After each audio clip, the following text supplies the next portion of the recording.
Ang pinakamagandang regalo sa kaarawan na natanggap ko ay apat na salita. Hindi namin kayo minahal. Madalas sabihin ng lola ko, ang katotohanan ay laging nakakahanap ng paraan palabas. Bilang babala niya ito, para sa akin, Nejing pinto ito. Pero nauna na ako. Upang maunawaan ang nangyari noong October 14, kailangan mong maunawaan ang siyam na buwan bago nito. Ang karamihan sa buhay ko. Talaga, kapag tapat ako. Ako si Elarafos. Ako ay 29 taong gulang. Ako ay event planner sa isang boutique firm sa Quezon City na nangahulugan na profesional, clinical, pathological na magaling ako sa pagsisiguro na ang mahahalagang sandali ng ibang tao ay eksaktong tama. Hindi nawawala sa akin ang ironi nito. Isang Martes sa Enero, isang Martes na eksaktong katulad ng bawat ibang Martes, nakaupo ako sa desko sa opisina sa South Triangle na may apat na browser tabs na bukas, isang malamig na tasang kape sa kaliwa ko, at isang telepono na nakasandal sa tainga at balikat ko habang nagtatype. Ang malamig na kape ay hindi karaniwan. Hindi ko natapos ang mainit na tasa sa desko mula pa noong taglagas. Ang mga tabs ay sa pagkakasunod. Isang vendor portal para sa isang spring wedding na co-coordinating ko. Isang PDF ng floor plan ng venue para sa parahong wedding. Isang Google Doc na may preferred. Seating chart ng mag-asawa at ang online customer portal. Nang. Insurance company Nang. Magulang ko. Kung saan nakahold ako ng 22 minuto, naghihintay na tulungan ang nanay ko na i-reset ang password na kanyang nalock ang sarili ng 3 beses sa buwang ito. Ang hold music ay isang jazz piano arrangement ng isang bagay na hindi ko matukoy. Ito ay umikot bawat 45 segundo. Nagsusulat akong email sa florist tungkol sa dimensyon ng centerpiece ng sagutin ng insurance rep. Lumipat ako ngang tainga ng hindi natatapos ang pangungusap. Ang rep, isang lalaki na nagngangalang David ayon sa automated greeting, ay hinakay ako sa reset process. Tumagal ito ngang 4 na minuto. Nagpasalamat ako kay David. Nag-hang up ako. Tinapos ko ang email sa florist. Nag-text ako sa nanay ko na reset ang password. Makakatanggap kang email na may bagong login. I save mo ito sa pagkakataong ito, pakiusap. Sumagot siya 4 na minuto pagkatapos. Salamat anak. Napakagaling mo sa mga bagay na ito. Inilagay ko ang telepono ko nang nakaharap pababa sa desk. Ang kape ko ay malamig na ng 1 oras sa oras na iyon. Ibinuhos ko ito ng 8, 15, at ngayon ay 9:47. At sa isang lugar sa loob ng mas 92 minutong iyon, sinagot ko ang 6 na email, tumugon sa 2 vendor calls, tungkol sa isang upcoming corporate dinner, kinumpirma ang linens order para sa isang wedding sa Abril, pinaalalahanan ang tatay ko sa text na kailangan ay refill ang kanyang blood pressure prescription bago ang Huwebes. In-email sa nanay ko ang kanyang grocery list para sa linggo, na hapunan isang hapunan na kanyang kakanselahin ng 4 p.m. Sa Sabado, gaya ngang madalas niyang gawin, na binabanggit ang pagod at ginugol ang 22 minuto sa hold sa isang password na mari kong i-reset para sa kanya. Sa ilalim ngang 3 minuto kung sinabi niya sa akin ang username sa unang pagkakataon na tinanong ko. Sinasabi ko ito sa iyo hindi dahil ito ay hindi karaniwan. Sinasabi ko ito sa iyo dahil ito ay Martes. Ito ay isang ordinaryong Martes. Kinuha ko ang malamig na kape at uminom ng isang higop dahil ang paglalagay pababa nito ay parang pag-amin ng isang bagay. Pagkatapos ay nag-vibrate ang telepono ko. Isang calendar notification. Putting background. Malinis na font. Ang yearning alert na hindi alam na ito ay nagtatanong ng isang bagay. Ang iyong karawan ay sa loob ng 10 buwan. Gusto mo bang magplano ng event? Tinitigan ko ito. Sa labas ng bintana ng opisina ko, ang South Triangle sa Quezon City ay ginagawa ang lagi. Nitong ginagawa ang light rail ay tumatakbo. Isang tao na may tasa ni kape ay naglalakad ng mabilis. Isang crane sa malayo ay nagdaragdag. Nang isa pang palapag sa isa pang gusali. Lahat ay gumagala. Lahat ay mayos. Nag-type ako pabalik sa notification. Inilagay ko pababa ang telepono ko at tiningnan ang malamig na kape at naisip. Sige. Pagkatapos, dapat kong sabihin sa iyo tungkol sa nanay ko bago ko sabihin ang anumang bagay pa. Dahil walang ginagawa ko na may katuturan ng wala siya. Si Sandra Foss ay 54 taong gulang at naging sentro ngang bawat silit na kanyang pinasok. Hindi sa paraan na sinasabi ngam gataw kapag ito ay papuri. Sa paraan na ang alulod ay sentro ngang bathtub lahat ay gumagalaw patungo sa kanya, gusto man o hindi. Hindi siya isang malupit na ina sa anumang paraan na lalabas sa isang listahan. Pinakain niya ako. Binigyan ng damit. Dumalo sa mga school event ko. Kumuha nga larawan. Mula sa labas. Ang pamilya Foss ay mukhang eksaktong kung ano ang dapat naming-making. Isang split-level house sa isang suburb sa Hilaga ng Quezon City. Isang tatay na nagtatrabaho sa logistics management, isang nanay na nag-organisa ng neighborhood charity drives at isang anak na magaling sa paralan at hindi nagbibigay ng problema sa sinuman. Mula sa loob, ito ay ganito. Kailangan ng nanay ko na konsultahin sa bawat desisyon, hindi tanungin konsultahin. May pagkakaiba. Kapag tinatanong mo ang isang taong payo, maaari mo itong kunin o iwan.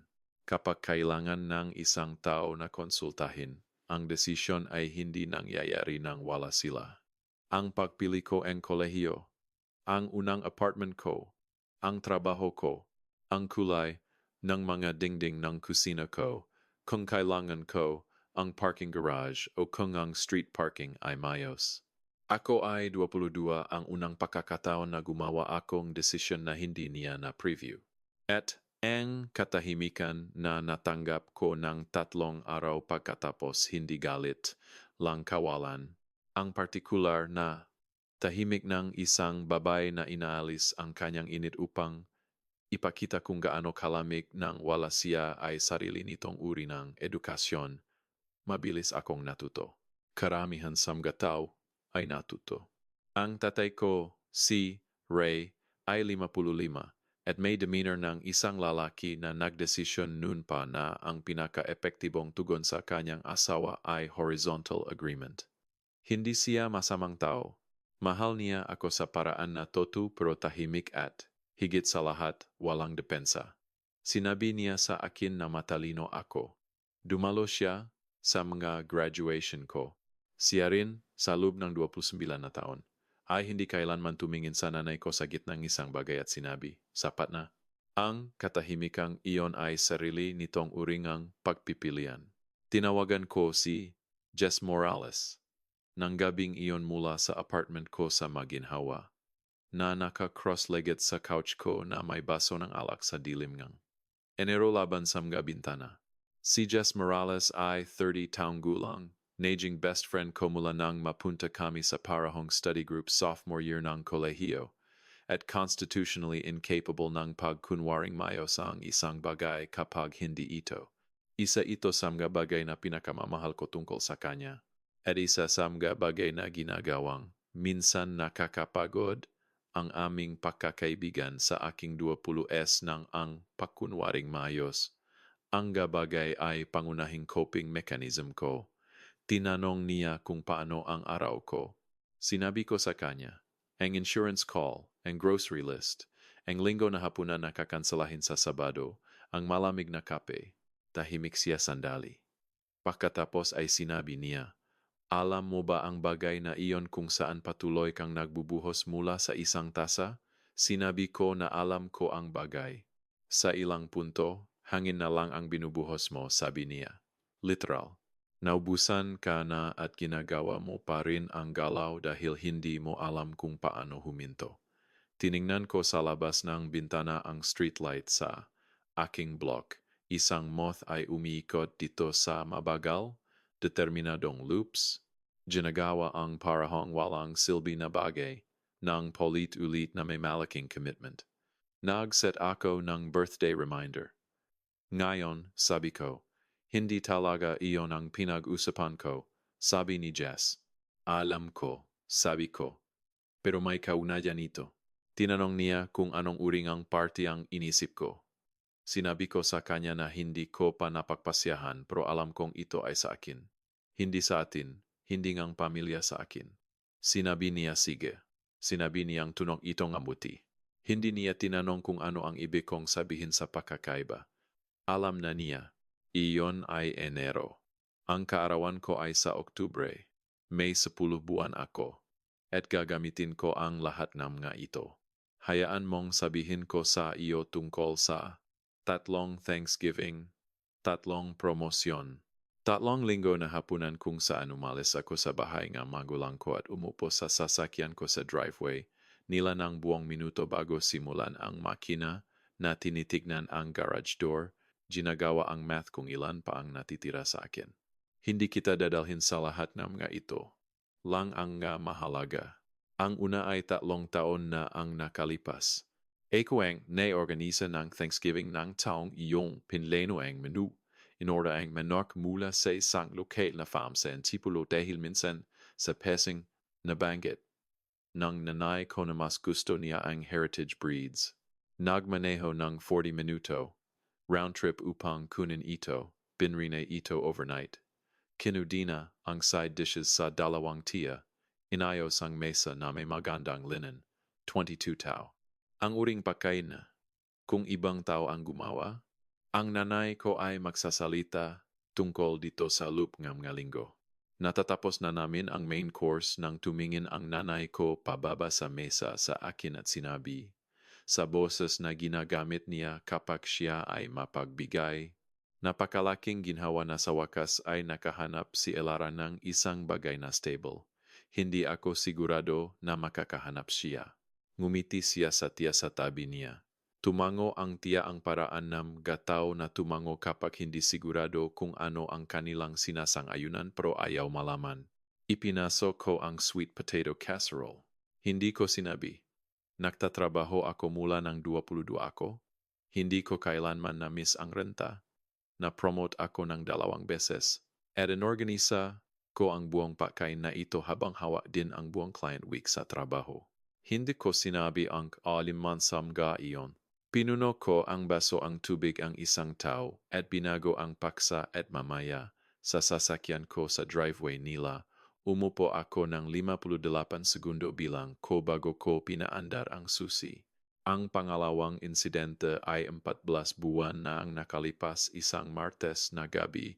Hapunan sa bahay nila ang gabi na sinabi ko sa kanila na na-promote ako sa Senior Event Coordinator. Sinabi ng tate ko, congratulations anak, at iyon ay totoo. Iyak hanggang puso niya sa 2 salita, at alam ko ito. Inilagay ng nanay ko pababa ang kanyang.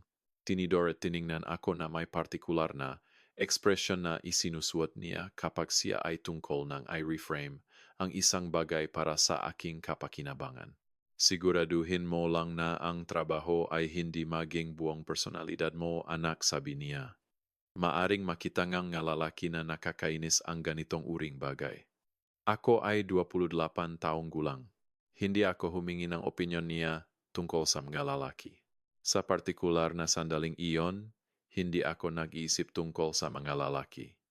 Salamat, Nay, sabi ko. Gusto ko lang na masaya ka, sabi niya. Kinuha muli ang kanyang tinidor. Tiningnan ni Ray ang kanyang plato. Kinain ko ang aking manok at naisip ang promosyon at hinayaan ang sandali na gawin kung ano ang tila gagawin nito na kung saan ay mawala sa ordinaryong trapiko ng isang Martes na hapunan nang walang seremonya o way o kahit pakilala na may nangyari lang. Pagkatapos nito, nag-usap kami tungkol sa panahon. Narinig ng nanay ko na maring may dry winter. Ang 2 insidenteng iyon ay maari kong sabihin sa iyo ng kalmado ngayon. Ang pangatlo, kailangan ko pa rin itong ilagay ng maingat, tulad ng isang bagay na may jagged edge. 6 na linggo bago ang kaarawan ko. Isang Miyerkules na hapon sa Agosto. Ako ay nasa client consultation sa opisina ko. Ang client ay isang babae na nagngangalang Brooke. Siya ay ikakasal sa Abril, isang $2,500,000 na event, sa isang venue sa labas ng lungsod, garden ceremony, seated dinner para sa 180 bisita. Siya ay organisado, mapagpasyang, at nag-refer ng dalawang iba pang client sa aming firm. Siya ay sa anumang profesional na sukatan, eksaktong uri ng client na hindi mo dapat sirain. Ipinapakita ko sa kanya ang revised seating chart ng bumukas. Ang pintuan ng opisina ko. Hindi kumatok. Bumukas. Pumasok ang nanay ko na nakasuot ang coral blouse at may daladalang canvas tote bag mula sa isang lokal na nursery. Ang uri na dala niya sa farmer's market tuwing Sabado ng umaga. Ngumiti siya sa akin. Pagkatapos ay ngumiti sa Brooke at sinabi, "Oh, hindi ko alam na kasama mo ang isang tao. Gusto ko lang ay drop off ang mga clippings na nabanggit ko." Hindi ko nabanggit ang clippings. Hindi ko hiniling sa kanya na pumunta. Hindi ko sinabi sa kanya kung saan ang opisina ko sa konteksto nga pag-drop off na mga bagay. Na ibang piraso ng impormasyon kaysa sabihin sa nanay mo kung saan ka nagtatrabaho. May bersyong ngang ito kung saan hiningi ko sa nanay ko na mahintay sa labas at ipagpatuloy ko ang meeting ko at walang magbabago. Sinubukan kong gawin ang bersyong iyon. Sinabi ko, "Nay, nasa gitna ako, NG konsultasyon. Maaari mo ba akong bigyan ng 20 minuto?" Sinabi niya, siyempre, gagawin ko lang." At pagkatapos ay inilagay niya pababa ang tote bag at tumingin kay Brooke at sinabi, "Isa ka ba sa mga client ni Elara? Siya ay napakatalino. Lagi kong sinasabi na may mata siya para sa magagandang bagay.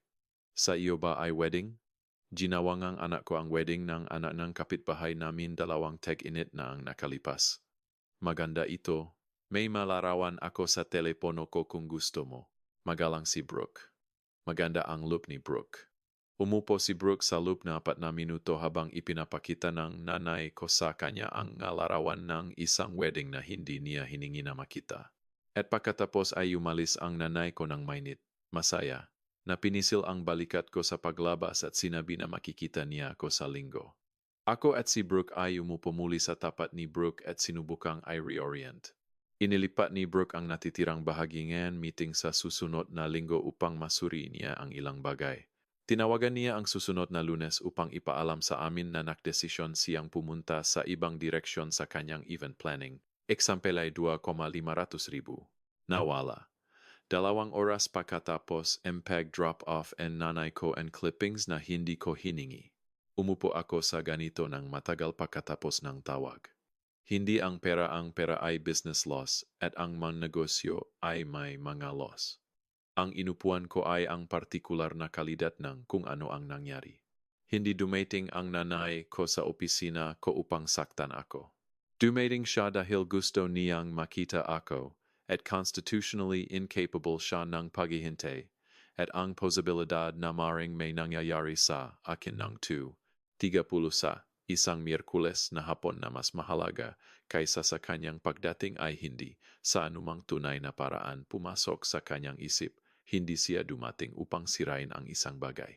Dumating lang siya at ang pagkasira ay sumunod sa likod niya tulad ng aso sa tali at ngumiti siya sa buong daan. Nang gabing iyon tinawagan ko si Jess at sinabi sa kanya ang nangyari. Sinabi ni Jess ang isang salita na hindi ko uulitin dito pero eksaktong tamang salita para sa sitwasyon. Pagkatapos ay sinabi niya, "Ano ang gagawin mo?" Nakaupo ako sa couch ko na may birthday reminder pa rin na bukas sa telepono ko mula Enero. 10 buwan nun, 8 buwan ngayon. Tiningnan ko ito. Alam mo ba ang party na nabanggit ko? Sabi ko, ang caravan. Magpaplano ako nito, sabi ko, ng mayos. Ang paraan na pinaplano ko ang mamabagay. Tahimik si Jess sandali. Kilala niya ako. Kilala niya ako sa loob ng 7 taon at naunawaan niya. Sa sandaling iyon ng tahimik, na hindi ako nagsasalita tungkol sa catering at floral arrangements. "Sige," sabi niya sa wakas. "Sabihin mo sa akin kung ano ang kailangan mo." "Kailangan ko ng 30 tao," sabi ko. "Ang nga tao ko." At kailangan ko na nandiyan ka, sinabi niyang nandiyan siya. Ayon ay 6 na linggo bago ang kaarawan ko. 6 na linggo bago ko natapos ang pagplano ng lahat ng kailangang ilagay sa lugar bago ang October 14. At kapag sinabi kong lahat, ibig kong sabihin ay lahat. Ang party, ang venue, ang guest list, ang apartment sa Cebu, ang list na hindi ko pa nasin pro tungkol ng gawin. Ang trabaho na hindi ko pa tinanggap pro gagawin ko. Akala ng nanay ko ay pumupunta siya sa isang birthday party. Wala siyang ideya na pumupunta siya sa isang konklusyon. Ang email mula sa Harrison and Reed ay dumating isang Huwebes na umaga sa huling bahagi ng Setyembre. 3 linggo bago ang kaarawan ko. Halos hindi ko ito napansin. Na-route ito sa secondary folder na ginagamit ng work account ko para sa non-client correspondence. At natagpuan ko lang ito dahil nililinis ko ang folder na iyon sa tanghalian ang profesional na katumbas ng pag-ayos ng junk drawer, ang uringang gawain na ginagawa mo kapag ang iyong pangunahing gawain ay nasa ilalim ng control at kailangan mo ngang isang bagay na makparamdam na productive. Ang subject line ay nagsasabi, Senior Director Opportunity, Quezon City to Cebu. Binasa ko ito ng 2 beses. Pagkatapos ay inilagay ko pababa ang telepono ko sa desk at kinain ang natitirang bahagi ng tanghalian ko na isang turkey sandwich na ginawa ko ng Ace 45 ng umagang iyon dahil sinusubukan kong gumastos ng mas counting pera at mas maraming oras sa paggawa ng sinasadyang mapagpipilian tungkol sa maliliit na bagay. Maganda ang sandwich. Tinapos ko ito ng dahan-dahan. Pagkatapos ay kinuha ko ang telepono at binasa ang email ng 3 beses. Ang Harrison and Reed Events ay isang firm na kilala ko sa reputasyon ng uringang operasyon na humahawak ng ga-event sa antas na ang kasalukuyang employer ko ay nag-aaspirasyon. Corporate galas. Arts Foundation fundraisers. Ang uring trabaho kung saan ang budget para sa mga bulaklak lang ay higit pa sa ilang wedding na co-coordinating sa isang taon. Natagpuan nila ako sa pamamagitan ng isang mutual contact, isang non-profit director, na ang annual gala ay inayos ko nung tagsibol. Ang alok ay para sa Senior Director of Client Experience. Ang suweldo ay 40% na mas mataas kaysa sa kasalukuyan ko. May relocation package. Nagsisimula ang posisyon sa Enero 1. Umupo ako sa email ng 2 araw nang hindi sinasabi sa sinuman. Sa Sabado na umaga ay pumunta ako sa coffee shop sa Aking Block at umorder na kortado at umupo sa maliit na mesa sa tabing bintana at binuksan ang housing listings sa capital site, Cebu. Napunta ako sa Cebu ng 1 beses para sa isang conference 4 na taon na ang nakalipas. Naalala ko ang liwanag, ang partikular na kulay abo-berde na kalidad nito, ang paraan na ginagawa nitong parang naifilm ang lahat sa pamamagitan ng isang filter na hindi pa naimbento. Natakpuan ko ang isang 1-bedroom apartment sa isang kalye malapit sa pier. Makatuwirang renta para sa lungsod. Malaking east-facing window. Available Nobyembre 1. Tiningnan ko ang mga larawan ng matagal. Ang bintana ay nakatanaw sa isang tahimik na side street na may coffee shop sa sulok. May hardware store sa kabilang kalye. Tinawagan ko ang landlord. Tinanong ko ang aking mga tanong. Isinumite ko ang application. Sa linggo ang gabi ay natanggap ko ang approval. Digital na na-sign ko ang lease.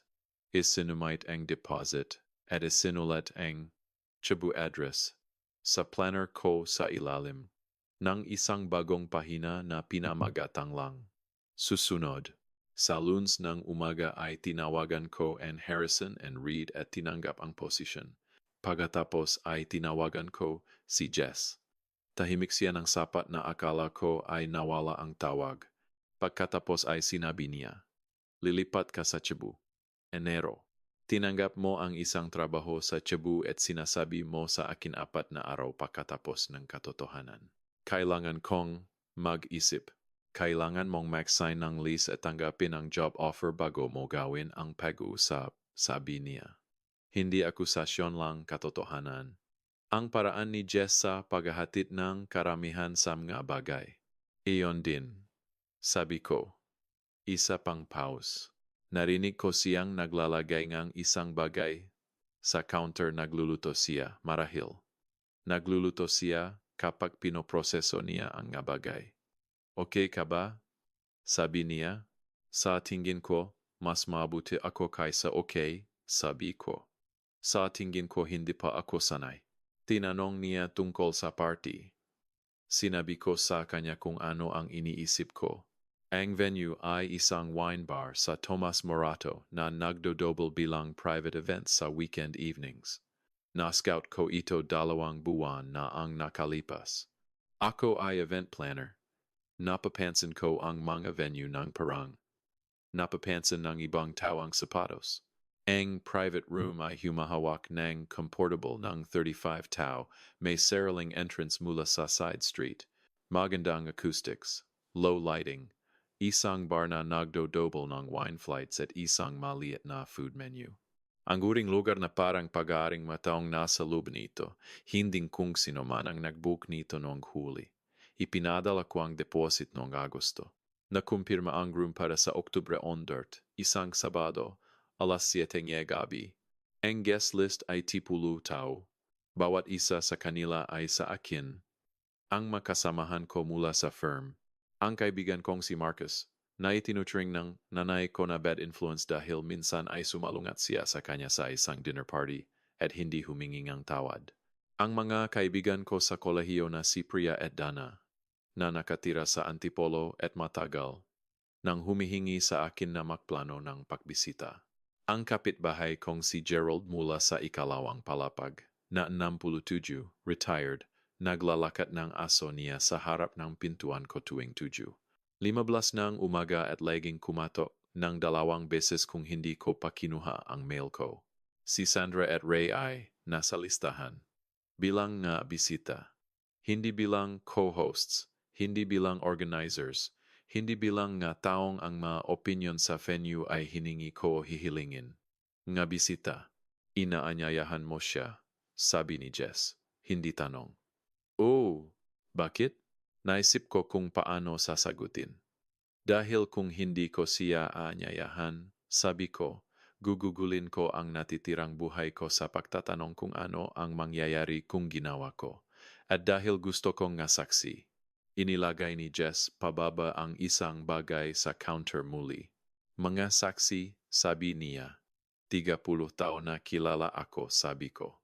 Nakilala ang trabaho ko, ang buhay ko, kung ano ang itinayo ko, 30 taon na alam kung ano ang nakikita nila kapag nakikita nila ito.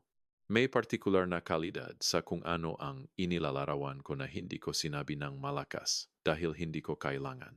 Si Jess at ako ay makaibigan sa loob ng 7 taon. Naunawaan niya na hindi ako nagsiset up ng bitag sa anumang dramatikong paraan. Hindi ako nagpaplano na harapin ang nanay ko, ilantat siya, o gumawa nga ebidensya laban sa kanya. Simpleng binubuo ko sa paligid ko ang isang silit na puno, ng mga taong magiging saksi sa anumang mangyayari. At kung walang mangyari, kung dumating si Sandra at umupo ng tahimik, at nagtas ng baso at sinabi, Happy birthday kung gayon ay magkakaroon ako ng magandang party at lilipat sa Cebu sa Nobyembre ng walang drama at walang guilt, at isang malinis na exit. Prokilala ko si Sandra. Ano ang kailangan mo mula sa akin? Sabi ni Jess. Nandiyan ka. Makita ito. Iyon lang. Maaari kong gawin iyon, sabi niya. Elara. Alam ko, sabi ko. Gusto ko lang sabihin ito. Hindi mo kailangan. Karapat-dapat ka sa mas mabuti kaysa dito, sabi niya. Iyon lang ang gusto kong sabihin. Tiningnan ko ang planner sa desk ko, ang pahina na minarkahan na susunod, ang Cebu address sa aking sulat kamay. Sa labas ng bintana ko, ang Setyembre na liwanag ay gumagawa ng isang bagay na mainit at slanted laban sa brick building sa kabilang kalye. Ang huling bahaging ang taginit ay sinusubukang magsalita ng isang beses pa bago sumuko sa taglagas. Nagsisimula akong mag-isip na ganun din. Sabi ko, 3 araw pagkatapos, tinawagan ako ang nanay ko upang mag-alo ang tulong sa party setup. Sinabi ko sa kanya na ang venue ang humahawa ang setup. Sinabi niyang maaari siyang magdala ang centerpieces. Sinabi ko sa kanya na walang pangangailangan. Gusto ko lang maging kapaki-pakinabang, sabi niya sa boses na ginagamit niya kapag ang kapaki-pakinabang ay nangangahulugan ng present at in charge. Bisita ka. Nay, sabi ko, ang bisita ay hindi nagsasetup, may katahimikan. Hindi mahaba. Lang ang half-second adjustment ng isang tao kapag ang pag-usap ay napunta sa direksyong hindi niya inasahan. Pagkatapos ay sinabi niya, siyempre, at sinabi na makikita niya ako sa ika-14 at nagpaalam kami. Inilagay ko pababa ang telepono at gumawang note sa planner ko. Tinawagan ni Sandra setup, na redirect. At pagtapos ay bumalik ako sa Harrison and read onboarding paperwork na ginagawa ko sa mga gabi. County bawat gabi, tulad ng isang tong naga, unpack ng bagong, lugar ng isang, drawer sa isang, pagkakataon. Walang araw bago ang party, tinawagan akong nanay ko upang mag-alok ng tulong sa dekorasyon. Gusto kong maging tumpak dito dahil mahalaga ang katumpakan kapag inilalarawan mo ang isang pattern. Hindi niya tinanong kung kailangan kong tulong sa dekorasyon. Tinawagan niya upang ialok ito na ibang grammatical construction at ganap na ibang social contract. Ang pagtatanong ay nagpapahiwatig na ang ibang tao ay may opsyon na tanggihan. Ang pag-alok ay nagpapahiwatig na ang ibang tao ay hindi palang napagtanto kung ano ang kailangan niya. Ang venue ang humahawa ng setup, sabi ko sa kanya. Walang dapat dalhin mo, maaari kong gawin ang centerpieces, sabi niya. Ginagawa ko na ito mula pa bago ka ipanganak. Maganda ang hydrangea sa Oktubre, at kilala ko ang isang babae sa farmer's market na nakakakuha ng mga ito sa pinakamaganda, dusty blue. May centerpieces na, sabi ko. Kasama na ito sa venue. Isang pause. Hindi naman personal ang mayon. Hindi nila kailangang maging personal, sabi ko. Ito ay isang wine bar, hindi family reunion. Isa pang pause. Bahagyang mas mahaba. Gusto ko lang tumulong. Alam ko, sabi ko, bisita ka. Ang pagiging bisita ang tulong. Sinabi niyang siyempre, lubos niyang naunawaan, makikita niya ako sa ika-14. Natapos ang tawag ng mainit. Gaya ng halos lahat ng tawag niya na may partikular na init ng isang babae na internally nag-file ng isang bagay para sa mamaya. 5 araw bago ang party, tinawagan akong tatay ko. Ang pagtawag ni Reyvos sa akin ng direkta nang walang relay sa pamamagitan ng nanay ko ay nangangahulugan ng isa sa dalawang bagay. Alinman ay may tiyak na praktikal na tanong na ako lang ang makakasagot. O siya ay nagdi-diplomacy. Alam ko kung alin ito sa loob ng 4 na segundo. Hey anak, iyon ang opening. Hey anak ay nangangahulugan na hiniling sa kanya na tumawag. Hey tatay, ang nanay mo ay medyo. Nabanggit niya na nagalok siyang tulong sa party at sinabi mo na hindi. Sinabi ko na ang venue ang humahawak ng setup. Walang dapat gawin niya. Tama. Tumigil siya. Narinig ko ang telebisyon sa background isang sports channel. Medyo. Alam mo kung paano siya. Alam ko kung paano siya. Alam ko kung paano siya sa loob 29 na taon. Naghintay ako kung may higit pa. Siya ay excited, sabi niya, tungkol sa party. Siya ay nagsasalita tungkol dito. Naisip ko ang lease sa Cebu, ang Harrison and Reed onboarding documents, ang pahina sa planner ko na minarkahan na susunod. Naisip ko ang unang kahon na hindi ko panapak, pero iyon ang ipapak ko ng weekend na iyon.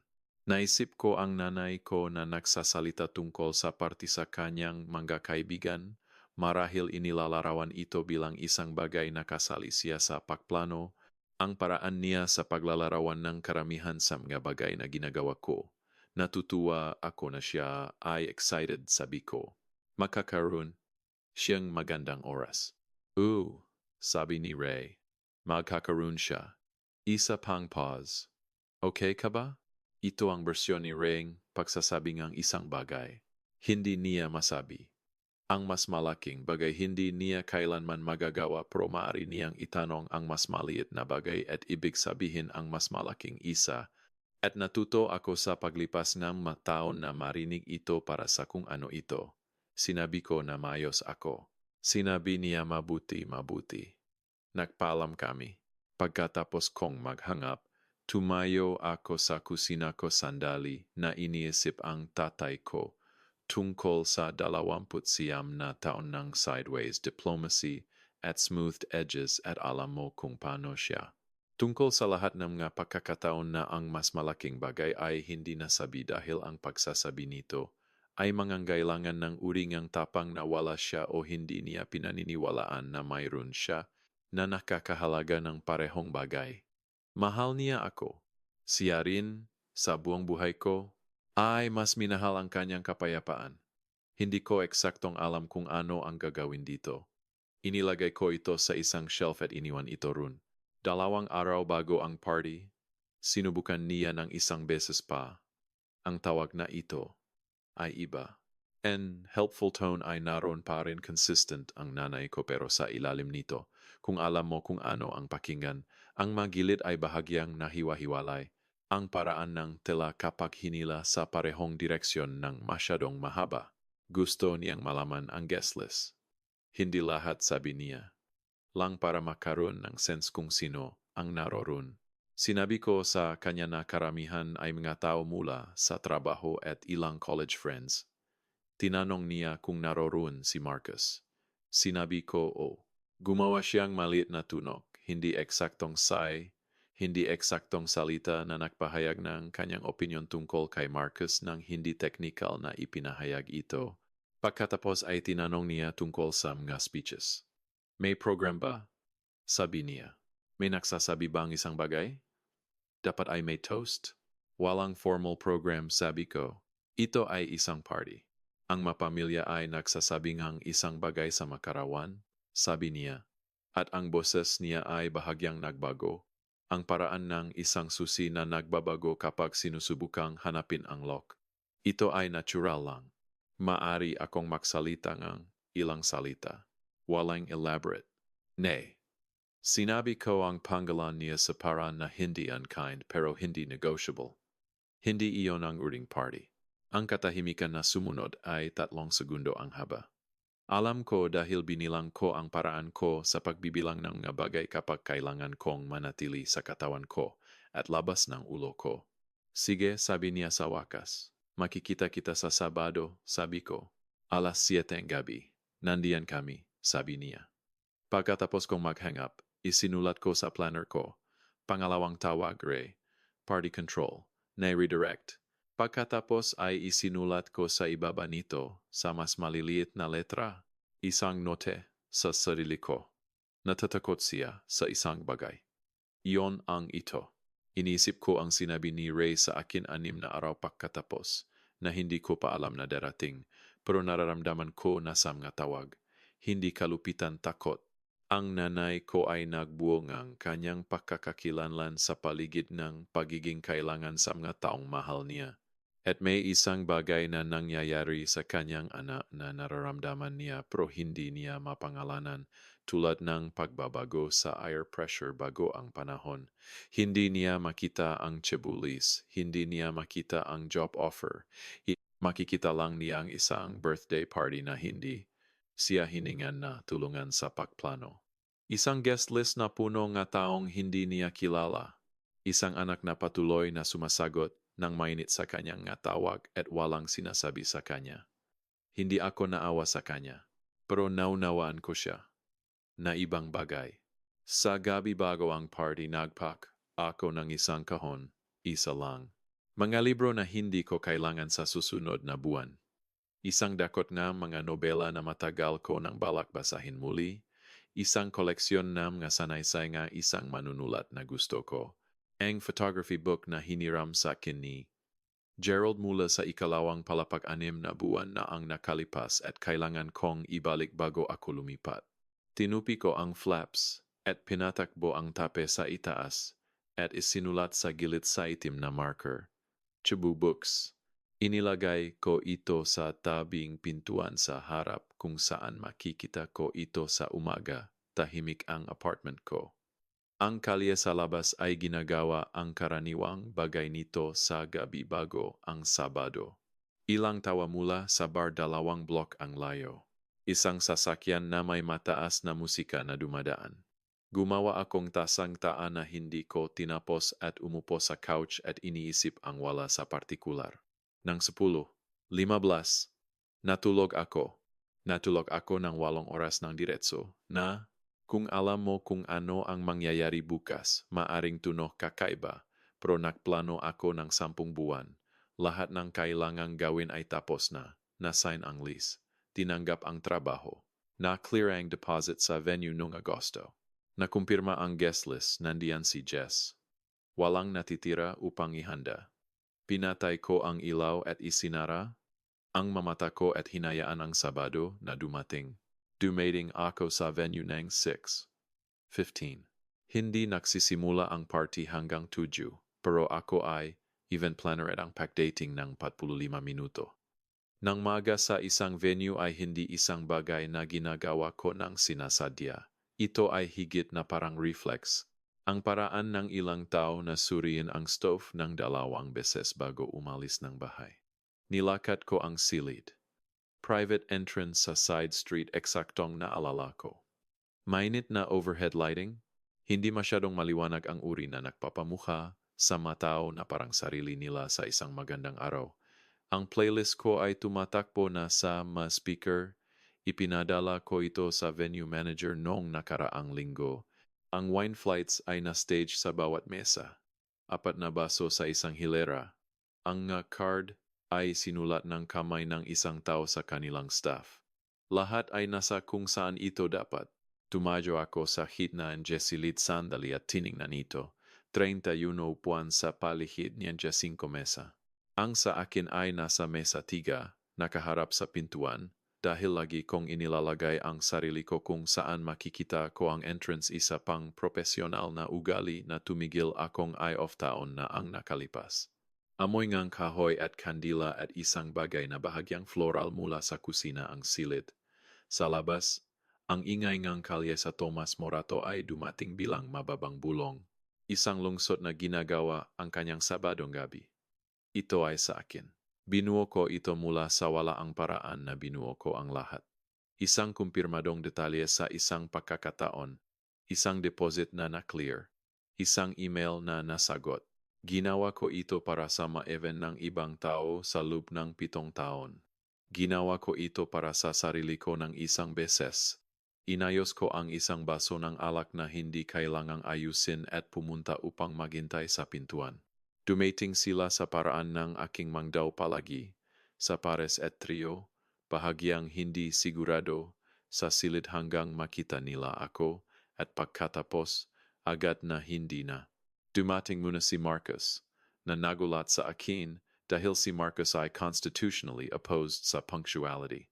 Niyakap niya ako at sinabi na mukha akong isang taong gumawa ng desisyon na hindi lubos na hindi tumpak. Dumating si Priya at Dana nang makasama mula Antipolo. Kalahati ng kwento tungkol sa biyahe patas na tinapos nila sa akin ng sabay sa 2 iba't ibang bersyon. Dumating si Gerald mula sa ikalawang palapag na may sport coat na hindi ko pa nakita sa kanya, may daladalang card at dilaw na envelope, at sinabi sa akin na napakatahimik ng apartment ko sa linggong ito. At sinabi ko, abala ako. At sinabi niyang naisip niya. Ang kasamahan kong si Rachel ay nakdala ng kanyang asawa at isang bote ng alak mula sa isang vineyard na sinabi niyang kakailanganin ko mamaya. Walang partikular na dahilan. 30 tao, ng 7:30, ang silid ay may sariling tunog. Overlapping conversations, tawa. Ang partikular na init ng mga taong natutuwa na naroon. Gumalaw ako sa pagitan ng mga mesa ng parang lagi kong ginagawa sa mga event. Maikli, maingat, Siguraduhin na ang bawat tao ay nararamdaman na nakikita ng hindi hinahayaan ang anumang solong pag-usap na panatilihin ako ng sapat na tumigil ako sa pagbabasa ng silid. Dumating si Jess ng alas 7:20 at natagpuan ako sa bar. Umorder siya ng baso ng pino at tumayo sa tabi ko at sinuri ang silid na may kalmado ng isang tang na brief at nayon ay on duty. Okay ka ba? Sabi niya. O, sabi ko. Tumango siya ng isang beses, at iyon na ang katapusan ng pag-usap na iyon. Dumating si Sandra at Ray ng alas 7:22. Sila ang huling bisita na dumating na naitala ko ng walang pagbasa ng anumang bagay dito. Nakasuot si Sandra ng silk blouse sa malalim na burgundy na mas formal kaysa sa hinihingi ng venue, at ang buhok niya ay ginawa sa paraan na inilalaan niya para sa mga okasyon na itinutring niyang mahalaga. Si Ray ay nasa blazer at naalala na magahit na hindi niya laging ginagawa sa weekends.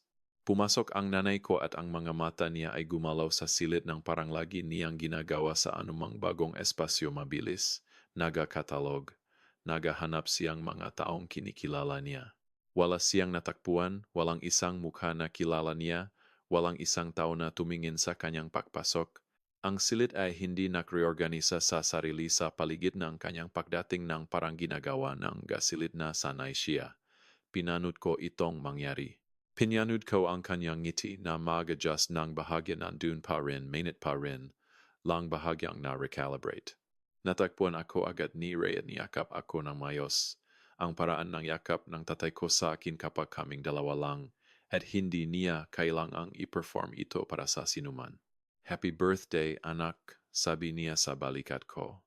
Ito ay totu. Hinawakan ko ito sandali. Niyakap ako. We Sandra. We can dapas, dinala ko. Sila sa mesa apat at ipinakilala sa dalawang kasamahan na nakaupo roon. Isang babae na nagnangalang Patricia at ang kanyang partner, na parehong magalang at madaling nakikipag-usap. Iniwan ko silang settled at bumalik sa party. Sa susunod na oras, hindi ko pinanud ang nanay ko, hindi ko kailangan. Pagkatapos ng 7 taon sa event planning, nagkakaroon ka ng peripheral awareness ng silid, isang mapa kung saan ang enerhiya, kung saan ito ay humihina, kung saan may nagbabago.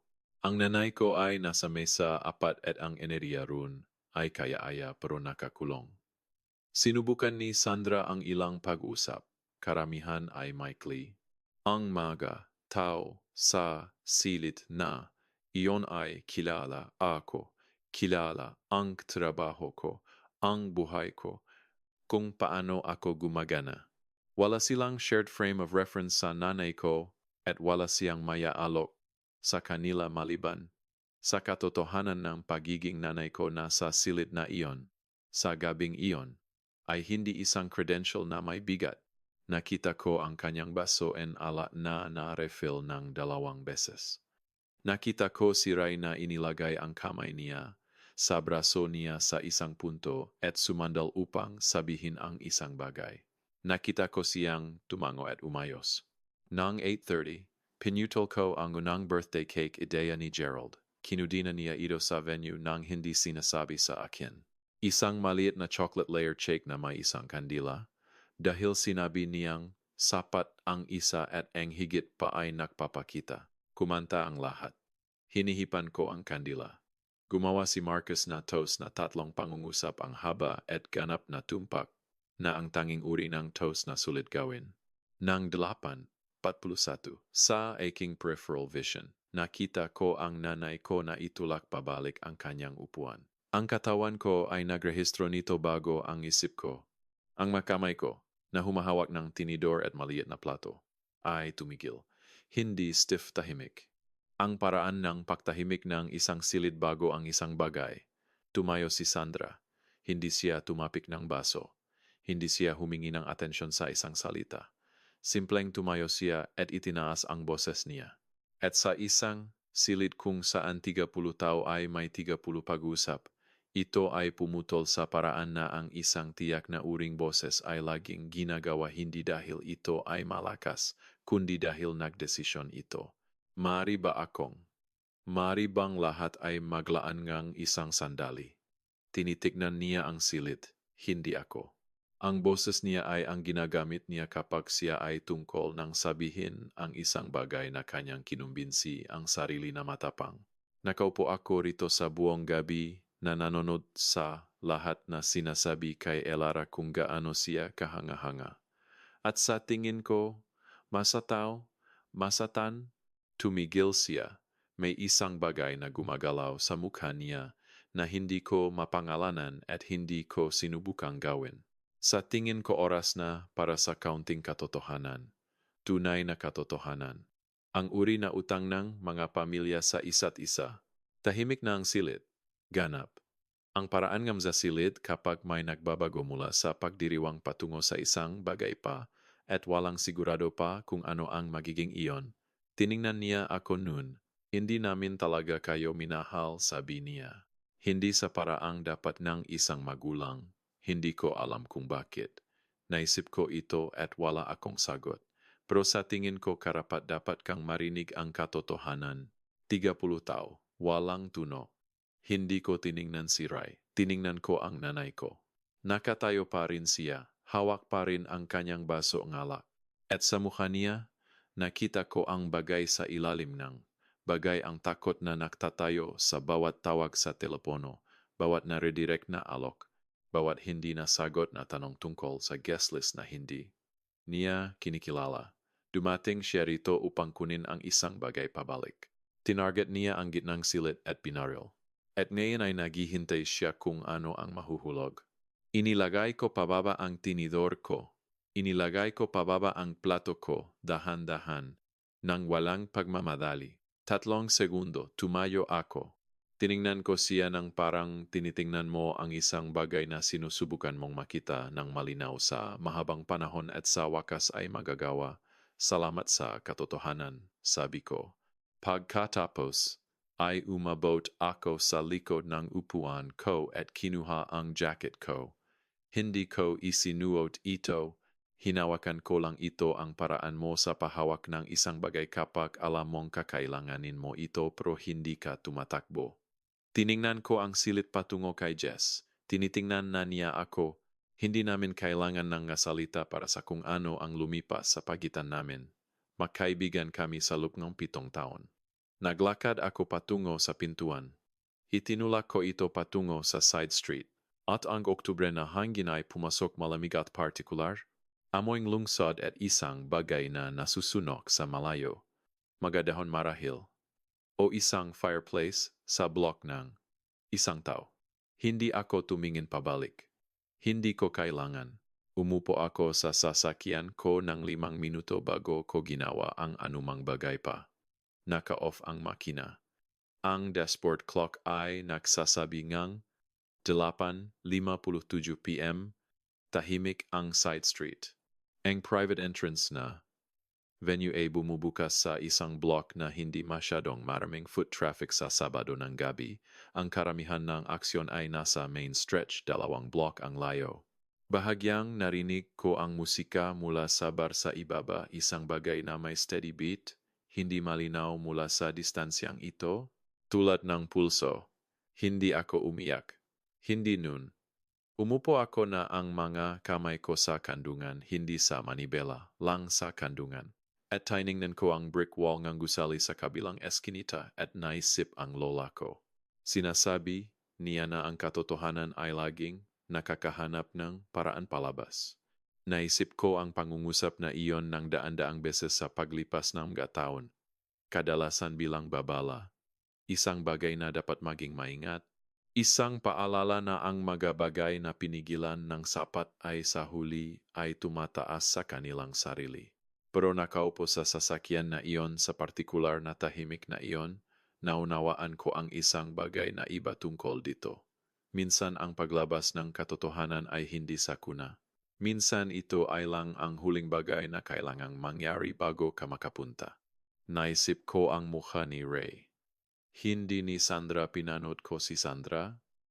Ang patuloy kong binabalikan ay si Ray na nasa mesa apat nang tumayo ang kanyang asawa at ang mukha niya nang mangyari ito ay hindi nagpakita ng sorpresa.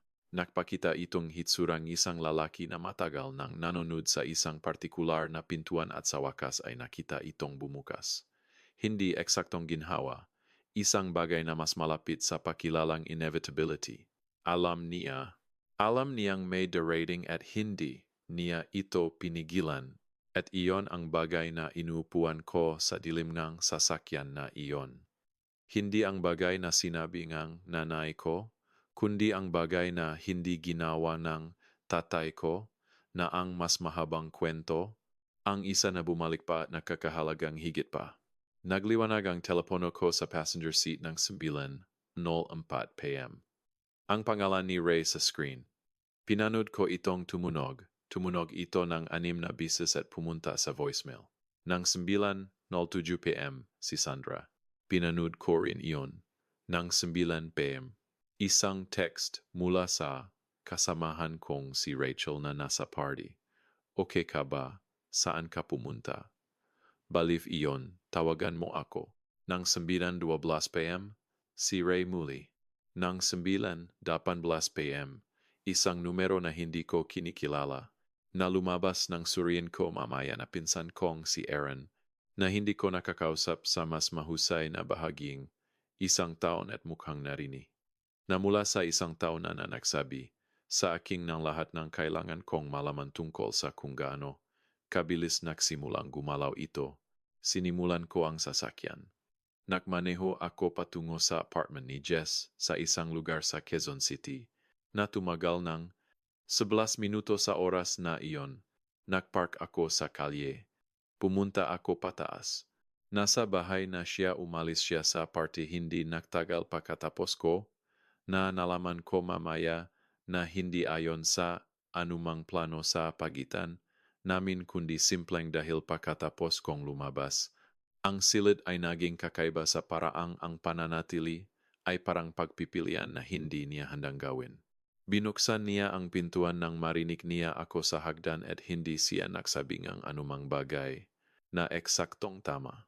Gumawa siyang umupo ako sa mesang kusina niya. Sa loob ng ilang minuto, wala sa amin ang nagsalita. Sinabi niya sa akin kung ano ang nangyari pagkatapos kong umalis. Sasabihin ko ito ng parang sinabi niya sa akin ng maikli dahil hindi siya taong nagpapahaba kapag sapat na ang makatotohanan. Nanatiling nakatayo si Sandra ng 30 segundo pagkatapos kong lumabas. Tahimik ang silid sa karamihan nito. Pagkatapos ay tumayo ang isang tao sa mesa 1, isang babae na nagngangalang Danielle, na nagtatrabaho sa operations department ng firm ko at kilala ko sa loob ng 4 na taon pumunta sa mesa 4. At sinabi kay Sandra, sa boses na tahimik na sapat upang maging magalang at malinaw na sapat upang marinig. Sinabi mo lang sa anak mo na hindi mo siya mahal. Sa kaarawan niya, sa harap ng 30 tao. Gusto kong siguraduhin na naunawaan mo kung ano ang ginawa mo. Nagsimulang sumagot si Sandra. Inilagay ni Ray ang kamay niya sa braso niya. Bumalik si Daniel sa kanyang mesa. Sa susunod na 20 minuto, ilang tao ang umalis. Hindi dramatiko, nagpaalam sila sa isa't isa, kinuha ang jacket at umalis. Ang mga nanatili ay tinapos ang kanilang alak at nag-usap sa maingat na paraan ng mga tao pagkatapos ng isang bagay na nag-crack sa silid. Ilan ang lumapit kay Ray ng hiwalay upang magpaalam, walang lumapit kay Sandra. Nang 9:30, ayon kay Jess, ang silid ay halos walang laman. Ang staff ng venue ay gumalaw sa paligid ng mga mesa ng tahimik na profesionalismo, naglilinis ng mga baso, ang paraan nila kapag natapos ang isang event ng walang anunsyo. Umiyak si Sandra sa ilang punto. Hindi tinukoy ni Jess kung kailan. Umupo kami sa mesang kusina ni Jess hanggang lampas hating gabi. Uminom siya ng Uminom ako ng tubig at pagkatapos ay higit pang tubig at pagkatapos ay isang baso ng alak na binuksan niya ng hindi tinatanong at inilagay sa harap ko, at ininom ko rin iyon. Sa ilang punto ay tinanong niya, "Okay ka ba?" Naisip ko ito ng mayos bago sumagot, dahil karapat-dapat siya sa mayos na sagot. Sa tingin ko magiging okay ako, sabi ko, hindi ako sigurado na naroon na ako. Tumango siya. Sapat na iyon para sa kanya. Patuloy na nagliwanag ang telepono ko sa mesa sa pagitan namin. Pinatay ko ang volume sa sasakyan. Pinanood namin itong kumikinang at kumukupas. Kumikinang at kumukupas tulad ng isang bagay na sinusubukang kunin ang atensyon ng isang silid na nagdesisyon na tumingin sa ibang lugar. Si Ray, si Sandra, si Ray muli. Ang tiya kong si Linda na nakatira sa isang lugar sa probinsya. Isang numero na hindi ko kinikilala. Si Ray. Si Ray. Ng 10, 41. Isang pangalan na hindi ko inasahan. Tita Carol. Tiningnan ko ito sandali. Pagkatapos ay inilagay ko pababa ang telepono. Hindi pa alam ko kung ano ang nilalaman ng tawag na iyon. Kilala ko si Carol sa buong buhay ko, at alam kong sasabihin niya ang tamang magabagay, at hindi pa ako handa sa tamang magabagay. Kailangan kong isa pang gabi upang umupo sa mamali. Dapat matulog ka, sabi ni Jess sa wakas. Alam ko, sabi ko. Hindi ako gumalaw. Dinala niya sa akin ang isang kumot mula sa hall closet at inilagay ito sa couch. Pinatay niya ang overhead light at iniwan ang lamp sa sulok na nakaon. Ang isa na may mainit na bombilya. Pumunta siya sa kanyang silid. Humiga ako sa couch at tiningnan ang kisame. Sa labas, ang lungsod ay ginagawa. Ang lagi nitong ginagawa. Patuloy na gumagalaw. Walang pakialam at tuloy-tuloy. Punong sarili nitong negosyo. Sa isang lugar dun, sa isang wine bar sa Thomas Morato, ang staff ay nag-stack ng mga upuan. Sa isang bahay sa hilagang suburb, ang nanay ko ay maring umiyak pa rin o tumigil na. Ang tatay ko ay maaring natutulog o nakahiga sa dilim na tinitignan ang telepono niya. Sa isang folder sa laptop ko sa bahay, may signed lease para sa apartment sa Cebu. Ang lamp sa sulok ay nagbibigay ng sapat na liwanag upang makita. Isinara ko ang mga mata ko. Sa umaga, gumawa si Jess ng kape at umupo kami muli sa mesa ng kusina niya, at sa pagkakataong ito ay nagsalita ako. Hindi tungkol sa sinabi nga na ko gumawa akong desisyon sa isang lugar sa gabi, nakahiga sa couch na iyon, na hindi ko gugugulin ang mga oras pagkatapos ng party sa pagkakatalog ng sugat. Alam ko kung ano ang sinabi niya. Nandito ako para rito. Ang kailangan kong pag-usapan ay ang bahaging ayaw kong tingnan ng diretso ang bahaging sa akin. Alam ko, sabi ko, hindi partikular, pero sa pangkalahatan. Alam ko sa loob ng nga taon kung ano ang kaya niya. Pinulupot ni Jess ang parehong nga kamay sa kanyang mug.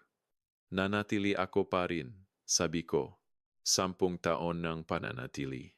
Na pamamahala, at peg-redirect, at peg-papagana. Sinabi ko sa sarili ko na ito ay pasensya. Hindi iyon ang ito. Ano ito? Sabi ni Jess. Naisip ko ito sa gabi. May salita ako para rito ng umaga. Takot. Sabi ko. Ang pag-alis ay parang pag-amin na mali ako sa pananatili.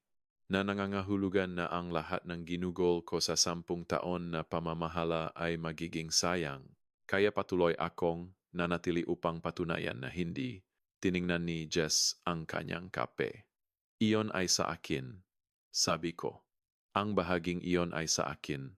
Tumango siya hindi upang sumang-ayon na ito ay kasalanan ko, kundi upang sumang-ayon na nakikita ko ito ng malinaw. May pagkakaiba, at alam niya na alam ko ang pagkakaiba, kaya hindi niya ito ipinaliwanag. Iyon ang hitsurangang 7 taon na pagkakaibigan. Ang mga bagay na hindi mo kailangang sabihin. Kinuha ko ang telepono ko. 41 notifications. Nagsimula akong magbasa. Ito ang hitsura ng 53 missed calls mula sa loob. Siya mula kay Ray, na kumulat sa gabi ng Sabado at umaga ng Linggo. 4 mula kay Sandra. 2 mula sa pinsan kong si Aaron. 1 bawat isa mula sa tiyak kong si Linda. Ang kaibigan ng nanay kong si Patricia at isang numero na sa huli ay natukoy kong pag-ari ng isang babay mula sa simbahan ni Sandra na mukhang sinabihan ng isang tao. 1 mula kay Daniela na nagsasabi lang, nangangailangan iyon ng tapang. Tawagan mo ako anumang oras. At pagkatapos, ang mga text. Si Ray ng 11:47 p.m. Sabado, pakiusap tawagan mo ako kapag kaya mo. Lubos na upset ang nanay mo. Si Ray ng 2:09 a.m. Linggo, dumating ang insurance renewal notice. Hindi ako sigurado kung aling account ito napupunta. Alam mo ba ang login para sa portal? Binasa ko iyon ng 2 beses. Ang insurance portal. Ang isa na na-reset ko ang password noong Enero. Sa isang Martes. Naka-hold ng 22 minuto habang kumakain akong tanghalian sa desk ko. Si Ray ng 9:14 a. Mia, Linggo. Natakpuan ko ang doctor's appointment ng nanay mo sa calendar. Ang isa sa Huwebes. Ikaw ba ang nag-schedule niyan? Hindi ko alam na naroon ito. Si Sandra ng 11:02 Linggo. Isang voicemail na hindi ko pa pinakinggan. Hinayaan ko itong umupo. Si Ray ng 1:30 p.m. Linggo. Pasensya na, Elara. Pasensya na hindi ko siya pinigilan. Hindi ko alam kung nakakatulong iyon.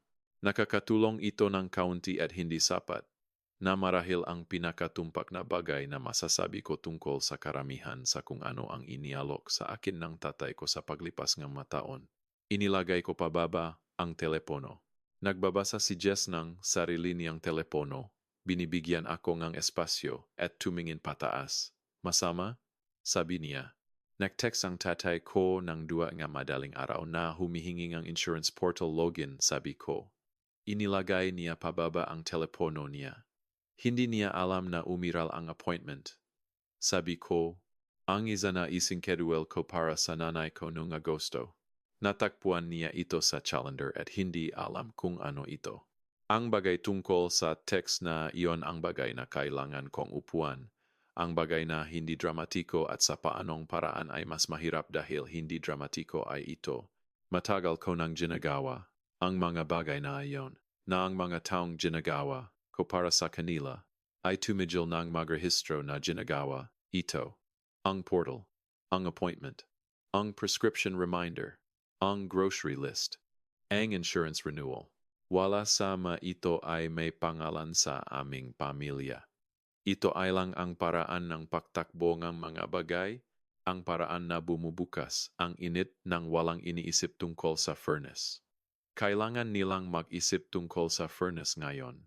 Ang ika-53 na tawag ay dumating ng 11:18 sa umaga ng Linggo. Alam ko dahil binibilang ko hindi obsessively. Lang sa paraan na sinusubaybayan mo ang isang bagay kapag naghihintay kang makita kung saan ito lalagpas. Tita Carol, tiningnan ko ang pangalan niya sa screen ng buong ring. Pagkatapos ay sinagot ko, hindi ako tumatawag upang hilingin sa iyong bumalik, sabi niya. Iyon ang unang bagay na sinabi niya. Walang hello, walang kumusta lang iyon, na nagsabi sa akin na iniisip niya ng eksakto kung ano ang sasabihin at nagdesisyon na simulan sa bagay na mahalaga. Sabi ko, kailangan ko lang na malaman mo na ang sinabi niya ay hindi totoo. Matatag ang boses niya. May boses siyang isang babae na nanonood sa kanyang nakababatang kapatid sa loob-en, 50 taon at may maraming opinyon na kadalasan ay pinigilan niya sa sarili, hindi kailanman totoo. At hindi ko alam kung nakakatulong iyon sa anumang bagay. Nakakatulong ng kaunti, sabi ko, isang pause. Pagkatapos, pupunta ka ba sa isang lugar? Tiningnan ko ang bintana. Ang Oktubre na liwanag na dumadaan sa salamin, manipis at partikular. Cebu, sabi ko ang unang pagkakataon na sinabi ko ito ng malakas sa sinuman sa pamilya ko. Tahimik siya sandali. Mabuti, sabi niya. Iyon lang, Mabuti. Nag-usap kami ng ilang minuto patungkol sa wala na mahalaga. Sinabi ko sa kanya na makikipag-ugnayan ako. Sinasadya ko ito. Nang gabing iyon ay umuwi ako. Umupo ako sa mesang kusina ko na may bukas na laptop. Ang kahon na minarkahan na Cebu Books ay nasa tabi pa rin ng pintuan sa harap kung saan ko ito iniwan noong Biyernes ng gabi. Tiningnan ko ito sandali. Pagtapos ay binuksan ko ang bagong email. In-address ito sa aking manager at CC'd ang HR at nagtype. Pakiusap tanggapin ito bilang aking formal notice of resignation, epektibo 2 linggo mula ngayon, kaunaing paglipat sa Cebu. Binasa ko ito ng isang beses, ipinadala ko ito, isinara ko ang laptop at umupo sa tahimik ng apartment ko. Bumukas ang furnace ang maliit, mekanikal na tunok na ginagawa nito kapag bumaba ang temperatura sa ibaba ang threshold na isinulat ko taon na ang nakalipas at hindi na binago. Ang init ay bumaba sa pamamagitan ng floor vents. Gumawa ako ng hapunan. Kinain ko ito sa mesa nang walang telepono. Sa labas, ito ay ang uring ng Oktubre na gabi na parang pagsasara hindi malungkot lang kumpleto. Ang paraan ng isang kabanata kapag binuksan mo ang huling pahina at ang susunod ay hindi pa nagsisimula. Nahugas ako ng pinggan. Natulog ako. Gumawa ako ng kape sa isang Martes na umaga sa Nobyembre at ininom ko ang lahat bago ito lumamig. Iyon ay isang maliit na bagay. Alam kong maliit na bagay ito, pero hindi ko ito nagawa sa loob ng taon gumawa ng kape at tumayo sa bintana at hinayaan itong mainit sa buong daan. At nakatayo sa kusina ko sa Cebu na may gray-green na liwanag ng Cebu na dumadaan sa east window, napansin ko ito. Hinayaan ko ang sarili kong mapansin ito. Ang apartment ay kalahating na-unpack, magkakahon sa kahabaan ng isang dingding, mga libro na nakastak sa sahig na naghihintay sa mga shelf na hindi ko pa binili, isang solong upuan sa mesa ng kusina na pinagpasyahan kong sapat para ngayon. Mula sa east window, nakikita ko ang side street sa ibaba, ang coffee shop sa sulok, ang hardware store sa kabilang panig nito. Naglakat ang isang lalaki ng isang napakalit na aso na may dilaw na raincoat, hindi ang lalaki, ang aso. Tinapos ko ang kape ko at pumunta sa trabaho. Hayaan mong sabihin ko sa iyo kung ano ang nangyari nang walang drama dahil ganun ito nangyari. Nakpadala si Sandra ng voicemail 3 araw pagkatapos ng party. 4 na minuto ang haba. Pinakingan ko ito ng isang beses. Nakatayo sa dating apartment ko na may half-empty na kahon na bukas sa sahig sa tabi ko. Sinabi niyang pinahiya ko ang pamilya. Sinabi niyang sinusubukan lang niyang maging tapat. Sinabi niyang umaasa siyang maunawaan ko balang araw na ginawa niya ang ginawa niya dahil sa pag-ibig. 2 beses na nabasag ang boses niya at nag-recover sa parehong pagkakataon. I-delete ko ito. Nagpadala si Ray ng text on him na araw pagkatapos. Nagmamaneo kami. Sana ay mabuti ang Cebu. Sumagot ako. Salamat tatay. Iyon na ang kabuuan nito. Ano ang hitsura ng nagmamaneo na laman ko sa mga piraso. Tinawagan ni Ray ang customer service line, ang insurance company at Ginugol, ang isang oras sa hold upang I-reset ang portal password, ang parehong portal na ina-access ko sa kanilang, ang ngalan sa loob NG, tatlong taon. Natagpuan niya sa isang folder sa dating desk ko na iniwan ko, isang file na may label na medical. Ray, na naglalaman ng 2 taon ng kanyang blood pressure readings, prescription refill dates, at contact information para sa kanyang cardiologist. Hindi niya alam na umiral ang folder. Tinawagan niya ako upang sabihin na natakpuan niya ito. At sa boses niya nang sinabi niya ito ay isang bagay na kinilala ko bilang isang lalaki na naunawaan sa unang pagkakataon ang mga dimensyon nega silid na kanyang tinirhan. Hindi niya sinabi salamat. Hindi ko kailangan na sabihin niya. Ang doctor's appointment ni Sandra nung Huwebes pagkatapos ng party ay na-miss. Walang tumawag upang i-reschedule ito. Alam ko dahil sinuri ko ng isang beses ang patient portal na isinulat ko para sa kanya 2 taon na ang nakalipas. Sinuri ko ito at pagkatapos ay nag-log out at hindi na bumalik. Sa mga linggo pagkatapos ng party, 3 tao mula sa church community ay lumapit kay Sandra na may mga tanong. Isa sa kanila ay may anak na nagtatrabaho kasama ng isang taong nasa venue ng gabing iyon. Hindi ko eksaktong alam kung ano ang sinabi kay Sandra o kung paano niya ito sinagot. Alam ko lang na ang bersyon ng sarili niya na ipinapakita. Niya sa komunidad na iyon ang devoted na ina. Ang babae na nag-sacrifice ay may ibang hugis ngayon. Hindi nawasak, lang iba. Sa mga komunidad kung saan ang reputasyon ay hawak na parang pera, ang ibang hugis ay sapat. Tumawag si Tita Carol ng 2 beses pa. Nag-usap kami tungkol sa kanyang Harden, isang biyahe na iniisip niya sa isang lugar, isang nobela na binasa niya at gusto niyang irekomenda. Ang unang tunay na pag-usap na nagawa ko sa sinuman sa panig na iyon ng pamilya sa loob ng mga taon, mga pag-usap na walang kinalaman sa pamamahala ng anumang bagay. Mga pag-usap lang iyon, nakalimutan ko kung gaano ko ito namis. Isang Miyerkules, sa 2 linggo ko sa Harrison, Reed, isang senior director na nangyang galang. Margaret A. lumapit sa desk ko at tinanong, kung handa ba akong mamuno sa isang bagong client account, isang foundation na nag-hold NGNUL gala para sa 300 tao. Sinabi niyang narinig niyang nagawa ko ang exceptional na trabaho sa Quezon City at gusto niyang makita kung ano ang magagawa ko sa higit na espasyo. Sinabi ko ito ng parang sinasabi mo ang o kapag ang sagot ay handa na ng mahabang panahon at sa wakas ay dumating ang tanong. Isang Huwebes na umaga, nakatayo ako sa bintana ng bagong opisina ko sa 8 palapag na tinitignan ang Capitol site at sa kabila nito, ang gray-green na expanse ng dagat. Isang ferry ay tumatawid sa malayo, mabagal at matatag, na gumagawa ng daan mula sa isang baybayin patungo. Sa isa pa na may partikular na pasensya nga, magay na eksaktong alam kung saan sila pupunta. Nag-vibrate ang telepono ko sa desk. Jess, kumusta ang Cebu? Tiningnan ko ang ferry. Tiningnan ko ang dagat. Tiningnan ko ang lungsod na nakalatag sa ibaba ko, puno nga taong hindi ko pa nakikilala, trabaho na hindi ko pa nagagawa, mga umaga na hindi ko pa nararanasan. Nagtip ako pabalik, tahimik. Gusto ko ito.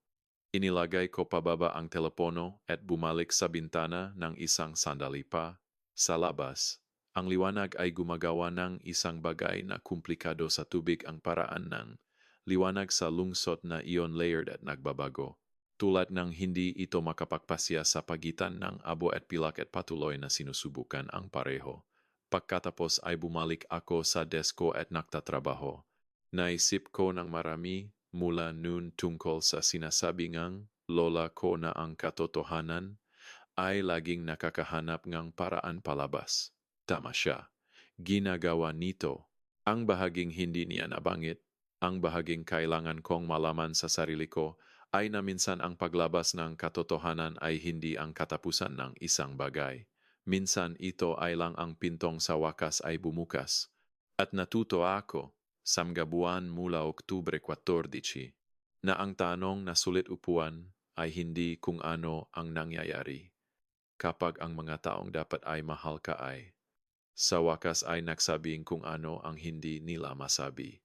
Ang tanong ay kung ano ang gagawin mo sa bukas na pinto. Gaano katagal ka tatayo sa frame? Kung lalabas ka, sa anong punto ang pahawa ng pamilya ng makasama ay tumigil na maging pag-ibig at nagsimulang maging ang dahilan kung bakit hindi sila natuto na hawakan ang sarili? Wala akong malinis na sagot. Hindi ako sigurado na maisa. Pero alam ko kung ano ang ginawa ko nang bumukas ang pinto. Lumabas ako. At hindi ako tumingin pabalik. Narito ang itinuturo sa iyong kwento ni Elara. Kung hahayaan mo ito, ang mga taong kinukuha ka ng walang halaga ay hindi napapansin kung ano ang ginagawa mo. Hindi dahil sila ay bulag, kundi dahil ginawa mo itong masyadong madali para sa kanila na hindi makita. Kapag hinahawakan mo ang lahat ng tahimik, Kapag sinisipsip mo ang bawat intrusion at ina-redirect ang bawat pagtatangka sa kontrol ng walang reklamo, hindi ka nagiging pasensya. Gumagawa ka ng pagpipilian. At ang pagpipiliang iyon na inulit ng sapat na mahaba ay nagiging invisible sa kanila at minsan sa sarili mo. Maari mong kilala ang isang taong tulad ni Sandra. Maari kang namamahala sa isang taong tulad niya sa loop nga mga taon nagde-deflect, nag-smooth, nananatiling isang hakbang sa unahan ng susunod na intrusion. At kung mayroon, gusto kong itanong sa iyo ng tapat. Gaano katagal mo na tinatawag iyon na pasensya nang ang mas tumpak na salita ay maaring takot? Dahil narito ang katotohanan na kailangang matutunan ni Elara ng mahirap. Ang ilang tao ay naunawaan lamang ang iyong halaga kapag wala ka na upang ibigay ito. Ang login na hindi nila kailangang malaman, ang appointment na hindi nila alam na umiiral, ang buhay na tahimik mong hinahawakan habang kinukuha nila ang kredito para sa piraso, kung may isang tao sa buhay mo na kailanman ay nagparamdam sa iyo na masyado ka, o hindi sapat o simpleng invisible, mag-comment. Sabihin mo sa akin ang iyong kwento dahil hindi ka nag-isa. At ang ilang pinto ay sulit lakaran.